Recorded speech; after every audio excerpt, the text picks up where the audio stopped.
Hello everyone, my name is Anuradha Mishra and I welcome you all on Exams. This is video number 4 of idioms and phrase series, and if you haven't watched the previous 3 videos, I would request you all please go and watch them. I have dropped the link in the description box, and if you have already watched them, you may continue. In the last video, we have completed till 151 and now we shall continue from 152. So 152 says high living. अब जो भी ऐसा इंसान है बहुत ही high living है, उसकी high standard है रहने के, इसका मतलब वो बहुत ही ऐशो आराम की जिंदगी जीता है। ओके, बहुत ही कंफर्ट के साथ जीता है। तो हाई लिविंग का मतलब है कि आप ऐसे इंसान हो जो बहुत कंफर्ट एंड ईज के साथ बहुत ही ऐशो आराम की जिंदगी जी रहे हैं। 153 हिट बिलो द बेल्ट, ये आया कहाँ से है? तो बॉक्सिंग आपने कभी देखा होगा, उसका एक रूल ये होता है कि बेल्ट के नीचे आप हिट नहीं कर सकते, स्ट्राइक नहीं कर सकते। ठीक है, तो अगर आप किसी को बिलो द बेल्ट मारते हो, बिलो द बेल्ट हिट करते हो, इसका मतलब क्या हो जाता है कि अनफेयरली आपने किसी पे स्ट्राइक किया है। अब ये फिजिकली बस मारना नहीं है, आप बात भी कर रहे हो, कुछ ऐसी बात बोल दे रहे हो जो आपको नहीं बोलनी चाहिए, अनफेयर है वो बोलना। So you are just hitting below the belt. Okay, next one is hit the jackpot. Jackpot से आप समझो किसी की लॉटरी लग गई। लॉटरी लग गई मतलब बड़ी कामयाबी मिल गई है किसी को। ठीक है, सो हिट द जैकपॉट का हो गया बड़ी कामयाबी मिलना। Hit the nail on the head. Nail मतलब क्या होती है? वो कील होती है जो दीवार में आप लगाते हो ना, कील। ठीक है, और उसके हेड पे अगर आप हिट कर रहे हो, मतलब हेड पे सही से हिट करोगे तभी तो कील जो है वो दीवार में घुसेगी। ठीक है, तो जब भी आप हिट कर रहे हैं नेल को हेड पर, इसका मतलब सही समय पर आप सही बात या सही काम कर रहे हैं। You are doing the right thing at the right time. Next one is Hobson choice. अब हॉब्सन चॉइस क्या होती है मैं आपको बताती हूँ। एग्जाम्पल ये लीजिएगा, अगर मैं आपसे बोलूँ आपके पास दो चॉइस है, दो चॉइस, ठीक है, आपके पास दो ऑप्शन है। पहला ऑप्शन ये है कि आपको पास होना है और दूसरा ऑप्शन ये है कि आपको फेल नहीं होना है ना? कहने के लिए दो ऑप्शंस हैं, लेकिन बात दोनों में सेम कही गई है। कुल मिला के आपके पास कोई ऑप्शन है ही नहीं, आपको बस पास ही होना है। ठीक है, तो देखने में आपको लगेगा कि आपके सामने ऑप्शन है, लेकिन एक्चुअल में कोई ऑप्शन नहीं है। तो ऑप्शन चॉइस का मतलब होता है no alternative. Next one is hole and corner policy. Hole and corner policy, मान लो कोई बहुत ही सीक्रेट है किसी का, कोई सीक्रेट बात है, कोई सीक्रेट पॉलिसी है, आप खुलेआम तो उसे नहीं शेयर करोगे किसी के साथ। मान लो अपने बेस्ट फ्रेंड से ही बताना है तो कोने में ले जाके बताओगे उसको, है ना? तो होल एंड कॉर्नर पॉलिसी मतलब है कोई सीक्रेट पॉलिसी है। Next one is hue and cry. आपने काफी सुना होगा इसको, न्यूज़पेपर में भी काफी पढ़ा होगा। ह्यू एंड क्राई क्या होता है? बहुत हो हल्ला हो जाए किसी चीज पे। ठीक है, हो हल्ला हो गया मतलब ह्यू एंड क्राई हो गया। Any loud public outcry is hue and cry. Next 159 पे आते हैं हश मनी। आप किसी को बोलते हो चुप रहने के लिए, मुंह पे उंगली रखने के लिए हिश ऐसे बोलते हो। ठीक है, तो हुश मनी क्या है? हुश मनी होती है कि आपको मेरा कोई राज पता है, उस राज को छुपाने के लिए, उस राज को गुप्त रखने के लिए मैं आपको पैसे दे रही हूँ कि ये लो पैसे और मुंह बंद रखना। That is a hush money. Okay, 160 is in a nutshell. In a nutshell मतलब क्या है? कुल मिला के कंक्लूजन, ब्रीफ में आप पूरी बात को कह दे रहे हो। ठीक है, that is in a nutshell. In black and white. In black and white मतलब होता है इन रिटर्न, होता है ना कुछ कि ये काम करना है तो आप मुझे रिटर्न में दीजिए। रिटर्न में दीजिए मतलब ब्लैक एंड व्हाइट में दीजिए, इन ब्लैक एंड व्हाइट। ठीक है, लिखित में। इन फुल स्विंग, कोई भी काम है, कोई भी प्रोजेक्ट है, कोई भी प्रोग्राम है, अगर फुल स्विंग में जा रहा है मतलब पूरे जोरों शोरों से चल रहा है, जितना मतलब उसकी कैपेसिटी है, जितना पोटेंशियल है, जितने स्पीड में जाने की, उस स्पीड में चल रहा है कोई काम, फुल स्विंग में चल रहा है। ठीक है, इन द ब्लूज। अब ये जो ब्लूज है म्यूजिक जॉनर आपने सुना होगा, म्यूजिक में जॉनर होता है ब्लूज। ब्लूज में बेसिकली होते हैं आपके सैड सॉन्ग्स। ठीक है, तो इन द ब्लूज का क्या मतलब है कि दुख में हो आप।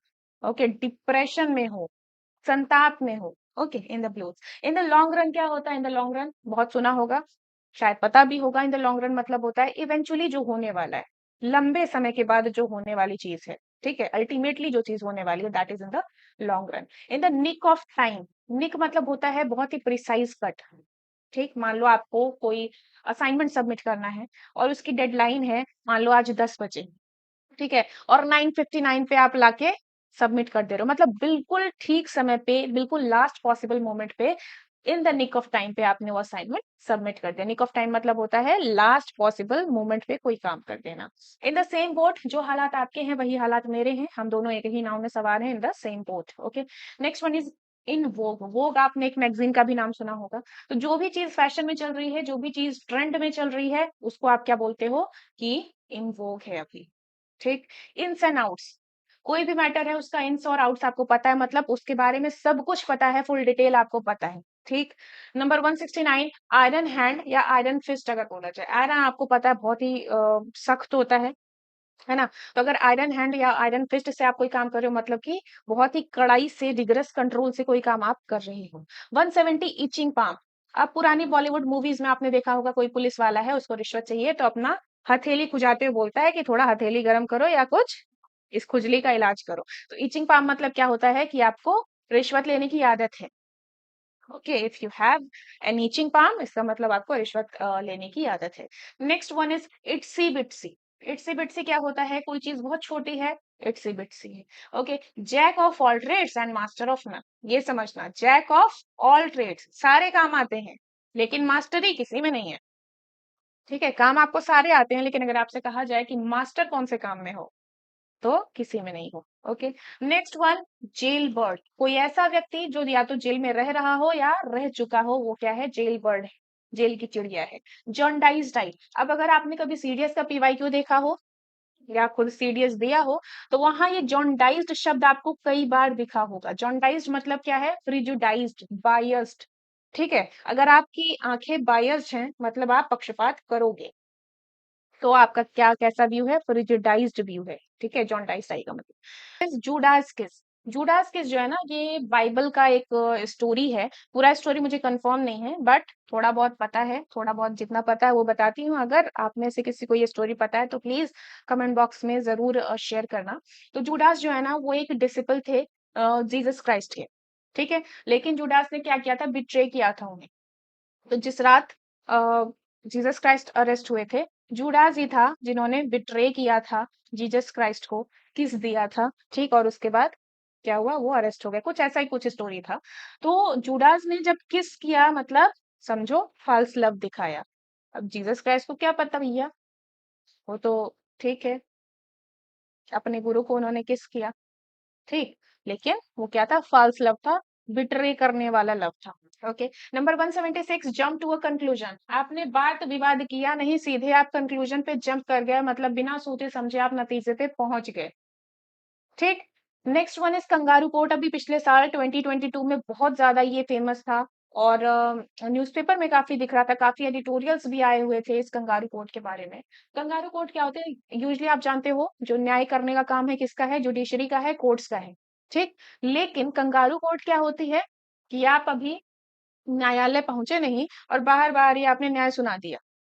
ठीक है, न्यायालय जा नहीं रहे हो, बाहर बाहर ही फैसला हो जा रहा है, तो गैर कानूनी न्यायालय या इलीगल कोर्ट है, तो वो क्या है? कंगारू कोर्ट है। ठीक, keep one's cards close to one's chest. अब कोई बात है, या मान लो इसको ऐसे समझो, आप पत्ते खेल रहे हो, है ना, कार्ड्स खेल रहे हो, आप अपने कार्ड्स किसी को दिखाना नहीं चाहते हो, छुपाना चाहते हो, तो अपने सीने से लगा के रखोगे ना, है ना? तो सीने से लगा के रखोगे मतलब आप अपनी बात को छिपा रहे हो, तो किसी बात को छिपाने के लिए आप क्या बोलते हो? Keep one's cards close to one's chest. Next one is keep one's fingers crosses. ठीक है, फिंगर क्रॉस आप कब करते हो? हे भगवान पास कर दो, पास कर दो, पास कर दो, पास कर दो, यानी अच्छी घटना होने की आप कामना कर रहे हो, मतलब keep one's fingers crosses. Next one is keep once word. अभी जो वर्ड है, वर्ड, इसकी तीन मीनिंग होती है, समझना ध्यान से। ठीक है, ये जो वर्ड है, वर्ड की तीन मीनिंग होती है। कौन कौन सी वर्ड है? तीन मीनिंग। पहला जो है, शब्द के लिए आप लिखते हो, है ना, तो इसका जब प्लूरल होता है शब्दों के लिए आप वर्ड्स कर देते हो। दूसरा मीनिंग क्या होता है आपका? आप कमिटमेंट कर रहे हो। ठीक, कमिटमेंट है, प्रॉमिस है, या फिर कोई आप डिटर्मिनेशन है, आपकी प्रतिज्ञा है। ओके, तो इसके लिए भी आप वर्ड बोलते हो। इसका प्लूरल नहीं होता, यानी इसका वर्ड्स नहीं होगा, वर्ड का वर्ड ही रहेगा। तीसरी चीज क्या है? संदेशा। ठीक, संदेश आप भेजते हो उसको भी आप वर्ड बोलते हो, इसका भी कभी प्लूरल नहीं होता। प्लूरल बस इसी सेंस में रहेगा जब आप इसे काउंट कर सकते हो, शब्द को आप जब काउंट कर पाओगे तभी इसका प्लूरल करोगे। ओके, तो अगर आप अपने वर्ड को रख रहे हो मतलब आप अपनी प्रतिज्ञा पूरी कर रहे हो, जो भी आपने कमिटमेंट की है, डिटरमाइन किया है, उसको आप फुलफिल कर रहे हो, so you are keeping your promise. Okay, 181 पे आते हैं, keep the ball rolling. Keep the ball rolling मतलब बॉल को यहाँ से वहां करते रहो, रोल करते रहो, मतलब जो काम हो रहा है उसको जारी रखो। सो जारी रखने के लिए आप क्या बोलते हो? Keep the ball rolling.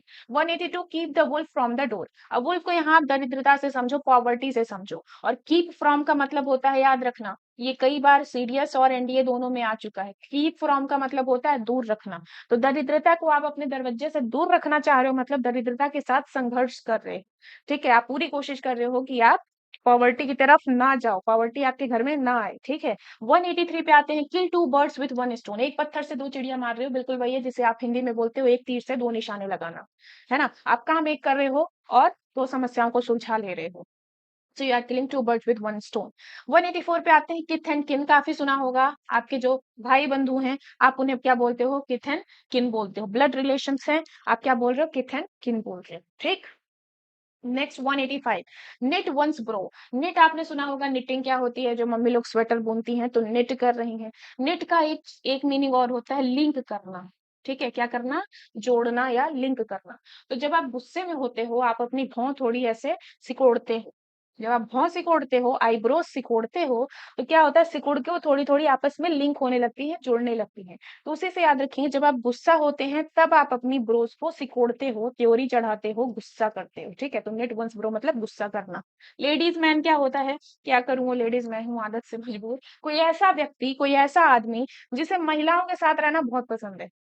अभी मेजोरिटी ऑफ तुम ही लोग हो जाओगे, लेकिन जो महिलाओं के संगत में रहना पसंद करता हो ऐसा व्यक्ति है तो वो लेडीज मैन है। ओके, 87 पे आते हैं, लेम एक्सक्यूज। अब मैं बोलूं होमवर्क क्यों नहीं किया, तुम कह रहे हो मेरे घर पे हेलीकॉप्टर गिर गया। लेम एक्सक्यूज है, फॉल्स एक्सक्यूज है, बेसलेस एक्सक्यूज है। ठीक है, number 188, left handed compliment. Left handed compliment, compliment तो है भाई, प्रशंसा तो होगी, लेकिन लेफ्ट हैंडेड। अब लेफ्ट हैंडेड, लेफ्ट को आप वैसे ही बहुत ही गंदा मानते हैं हमारे यहाँ तो। आप तो बाएं हाथ को भी बोलते हैं उल्टा हाथ है, सीधा हाथ हम राइट हैंड को बोलते हैं, लेफ्ट हैंड को हम उल्टा हाथ बोल देते हैं। है ना, लेफ्ट हैंड से हम कोई अच्छा काम नहीं करते हैं, शुभ काम करते ही नहीं है। भगवान को बत्ती जला रहे हैं तो भी हम राइट से करेंगे, कुछ अर्पण कर रहे हैं तो भी हम राइट से करेंगे, लेफ्ट से कोई काम नहीं होता। यानी लेफ्ट हैंड को यहाँ आप थोड़ा सा नेगेटिव मान के चलते हो। तो कॉम्प्लीमेंट तो है लेकिन नेगेटिविटी के साथ है, दैट मीन्स आप कर प्रशंसा रहे हो। है ना, प्रशंसा बाहर से दिख रहा है लेकिन एक्चुअल में क्या हो रहा है, अपमान किया जा रहा है। सो एन इंसल्ट डिस्गाइज, डिस्गाइज मतलब छुपा हुआ, एज अ कॉम्प्लीमेंट। ठीक है, बाहर से दिख रहा है कि मैं आपकी तारीफ कर रही हूँ लेकिन अंदर अंदर से आपकी अपमान हो रही है, इंसल्ट हो रही है। ठीक है, 189 पे आते हैं, लॉयंस शेयर। शेर का हिस्सा कैसा होगा भाई, बड़ा ही होगा। कोई एक शिकार है, ठीक है, तो शेर खान और तबाकी ने मिलके मारा शिकार को, तो भाई लॉयन का हिस्सा हिस्सा कितना होगा, ज्यादा होगा, सबसे बड़ा वाला होगा, लार्ज पार्ट होगा, तो लॉयंस शेयर हो गया। Live in an Ivory tower. Live in an Ivory tower, इसका मतलब क्या है, आप ऐसे संपन्नता में जी रहे हो कि आम लोगों की दुख दर्द आपको दिख नहीं रहा है या आप देखना भी नहीं चाह रहे।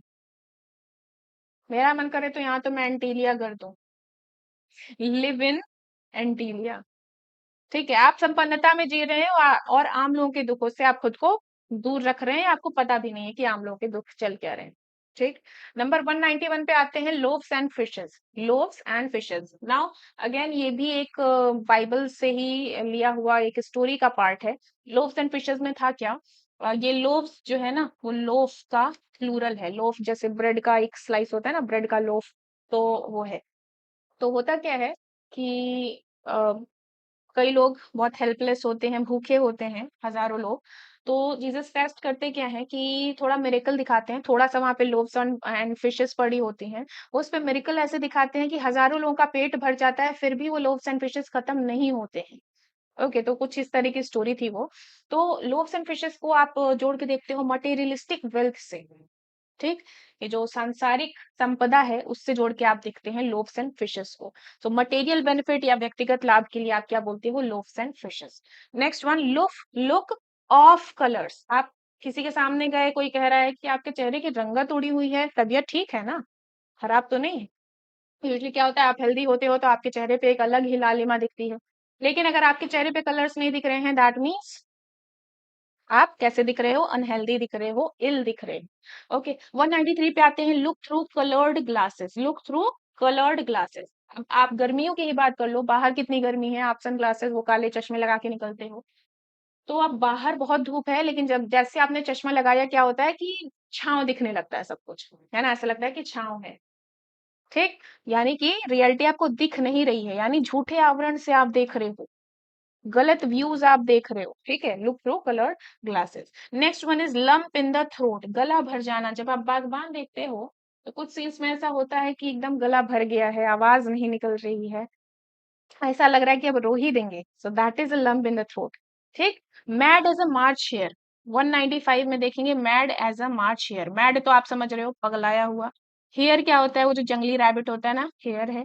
ठीक। अब मार्च यहाँ क्यों लिखा है, तो जैसे जानवरों का भी क्या होता है, ब्रीडिंग सीजन आता है ना, ब्रीडिंग सीजन आता है, तो मार्च के आसपास के टाइम में या मार्च खत्म होते होते ये जो जंगली रैबिट है, हेयर है, उनका भी ब्रीडिंग सीजन आता है, जिस समय ये काफी सेक्सुअली एक्टिव होते हैं। और आपने नोटिस किया होगा, जब भी कोई जानवर सेक्सुअली एक्टिव होता है तो एकदम बिल्कुल इंसेन हो जाता है, एकदम पगला जाता है, ठीक है, यानी सिरफिरा हो जाता है। सो अगर मैं कह रही हूँ आपको you are mad as a March hare, मतलब एकदम आपका दिमाग फिर गया है, आप पगला गए हो, क्रेजी एंड इंसेन। ओके। 196 पे आते हैं, make a clean breast. Make a clean breast, तो ये क्या होता है कि आपने कुछ गलत किया था, उसको आप कबूल कर लो, हाँ भाई मेरे से गलती हुई है, आप सच कबूल कर ले रहे हो, so you are making a clean breast. Okay. Number 197, maiden name. Maiden आपको पता है, मेडन, मेडन क्या होती है, वो लड़की जिसकी अभी शादी नहीं हुई है, मेडन है। ठीक। तो शादी से पहले किसी महिला का जो सरनेम होता है, यूजली क्या होता है, शादी होने के बाद महिला का सरनेम चेंज हो जाता है, तो शादी के पहले जो सरनेम है वही maiden name. Okay. Maiden speech क्या होती है, तो आपकी जो पहली पब्लिक स्पीच होगी वो होगी मेडन स्पीच। पहली पब्लिक स्पीच क्या होगी, मेडन स्पीच होगी। Next one is make a hash. अब ये हैश वो मत समझना दीपिका पादुकोण वाला। ओके। मेक अ हैश क्या होता है, कुछ गड़बड़ कर देना। हैश बेसिकली यहाँ पे जो मीनिंग है वो ये है कि जैसे किसी चीज को छोटे छोटे पार्ट्स में चॉप करने को भी आप हैश बोलते हो। मान लो आप कोई देशी बना रहे हो, आपने उसको हैश कर दिया, मतलब मटिया मेट कर चुके हो, गड़बड़ कर दिया, मेसअप कर दिया उस डिश को, ठीक है, सो मेक अ हैश मतलब मेसअप कर देना। Make a mountain out of a molehill, तिल का ताड़ बनाना, तिल का पहाड़ बनाना, मतलब छोटी सी तिल बराबर बात थी और उसको आप बता बता के कैसा कर दे रहे हो, पहाड़ जैसा बड़ा कर दे रहे हो, बात का बतंगड़ बना दे रहे हो। कोई छोटी सी भी दिक्कत है उसको आप एग्जेजरेट करके बहुत बता रहे हैं। Okay, so you are making a mountain out of a molehill. आज के लिए इतना ही रहेगा, बाकी Okay, so this is all for this part, and let me tell you there are so many parts of this series coming really soon, and तब तक के लिए अगर कोई भी दिक्कत है आपको इंग्लिश में, so I'll be mentioning my WhatsApp number यहीं कहीं, so you can message me anytime, I would love to reply you all. Also आप हमें फॉलो कर सकते हैं इंस्टाग्राम पर, जिसका लिंक आपको डिस्क्रिप्शन बॉक्स में मिल जाएगा। टेलीग्राम चैनल भी हमारा ज्वाइन कर लीजिएगा। तब तक के लिए tata bye bye, good night, take care.